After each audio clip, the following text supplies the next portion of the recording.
Hi, Sakshi Jan this side, and in this video we are going to learn the difference किसके बीच between and among. Okay, तो difference क्या है between और among के बीच. For example, जब हम between use करते हैं इसका मतलब होता है आप दो जन के लिए यूज़ कर रहे हो, तो दो चीज़ों के लिए यूज़ कर रहे हैं तो हम बिटवीन यूज़ करेंगे, और अगर दो से ज़्यादा के लिए यूज़ करेंगे तो अमंग यूज़ करेंगे. सिंपल. ओके, फॉर एग्जाम्पल अगर दो लोग हैं, दो चीज़ है या फिर कुछ भी दो है और उसके बीच में कुछ चीज़ है तो उसको हम बोलेंगे between. For example, the chair is between the two cupboards, I am standing between two people, the cat is sleeping between two dogs.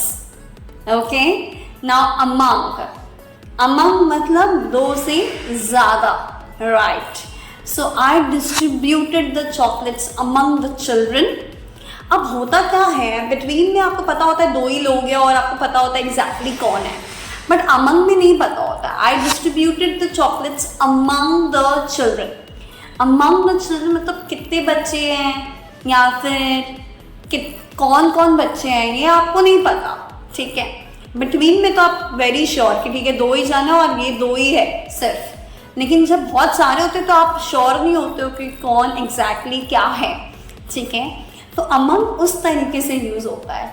ठीक है, you can also say that boys were playing among themselves. अब वो लोग अपने में ही खेल रहे हैं. अब कौन है exactly you don't have that much of idea. And मैं आपको ये भी बताना चाहती हूँ कि ये दोनों वर्ड्स इंग्लिश के कौन से चैप्टर में आता है. तो it comes under the parts of speech, और पार्ट्स ऑफ स्पीच में these two words comes under prepositions. Okay, preposition में ये दोनों वर्ड आप यूज़ कर सकते हैं, या बिटवीन या फिर among. Okay, I hope you understood. और कोई भी वर्ड में जब कन्फ्यूजन होता है हमें तो उसकी मीनिंग को समझना बहुत ज़्यादा इम्पॉर्टेंट होता है. ठीक है, and yes, that's all for this video. We'll see you back in the next video.